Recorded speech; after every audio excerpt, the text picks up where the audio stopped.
આ તરફ Surat મનપાના security chief officer વિવાદમાં આવ્યા। ચાલુ ફરજે પ્રતિબંધિત ઈ સિગરેટ પીતા હોવાનો વિડીયો વાયરલ થયો।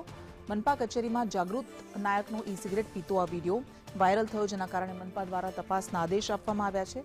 સરકાર દ્વારા ઈ સિગરેટ પર પ્રતિબંધ મૂકવામાં આવ્યો છે અને અહીંયા આ અધિકારી જ ઈ સિગરેટ પી રહ્યા છે। પ્રતિબંધિત ઈ સિગરેટ ક્યાંથી લાવ્યા તે તપાસનો વિષય છે।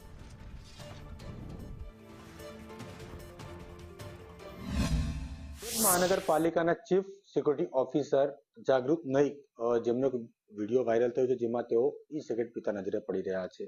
તો સમગ્ર બાબત શું હતી? તેઓ ઈ સિગરેટ પી રહ્યા હતા અને તેનો વિડીયો વાયરલ થયો છે અને ખૂબ જ હલ્લાબોલ થયો છે। જાગૃતભાઈ આપણી સાથે ઉપસ્થિત છે। સાહેબ, જણાવશો, ઈ સિગરેટ પીતા હતા અને વિડીયો વાયરલ થયો છે, કઈ રીતે તમે જોશો?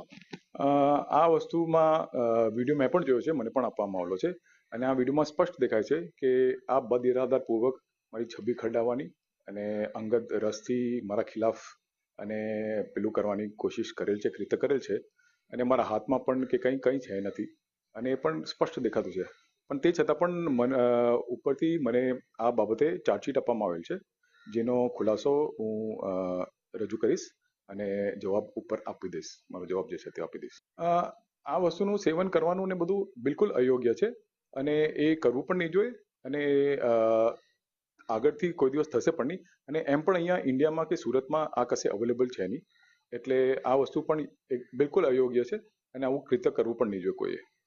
વિડીયો કેટલા 4-5 દિવસનો કે કેટલા દિવસનો જૂનો હોઈ શકે? શું કહેશો તમે? અને ક્યારે બનાવવામાં આવ્યો તમને પણ ખ્યાલ હોઈ શકે છે? આ વિડીયો લગભગ 4 દિવસ જૂનો છે અને અહીંયા અમુક લોકો આવલા રજૂઆત કરવા માટે અને એ લોકો જે હિસાબમાં આવલા હતા, જે હિસાબમાં વાતો કરતા હતા અને જે કરતા હતા, એમાં સ્પષ્ટ દેખાતું હતું કે એ લોકો કોઈ ને કંઈ કૃત્ય કરવા માંગે છે અને એ લોકો કંઈ ને કંઈ નેગેટિવ કરવા આવલા છે અહીંયા।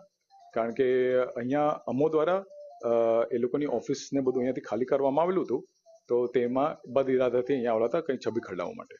બિલકુલથી જાગૃત નાયક જે ચીફ સિક્યુરિટી ઓફિસર હતા, તેમણે જણાવ્યું કે જે પ્રકારે આ વિડીયો બનાવવામાં આવ્યો છે, મને અંગત બંધાની માટે વિડીયો બનાવવામાં આવ્યો છે। કેટલા દિવસ પહેલા કેટલાક લોકો રજૂઆત કરવા માટે આવ્યા હતા, તેમના દ્વારા આ વિડીયો બનાવવામાં આવ્યો હતો, તેમને જણાવવામાં આવ્યું છે। આ સમગ્ર બાબતે પાલિકા કમિશનર તેમને જે છે ચાર્જશીટ આપી છે, તેમનો ખુલાસો જે છે તે આપવા માટે તેમને જણાવવામાં આવ્યું છે। હાલ તો કમિશનર દ્વારા આ બાબતે ખુલાસો લઈ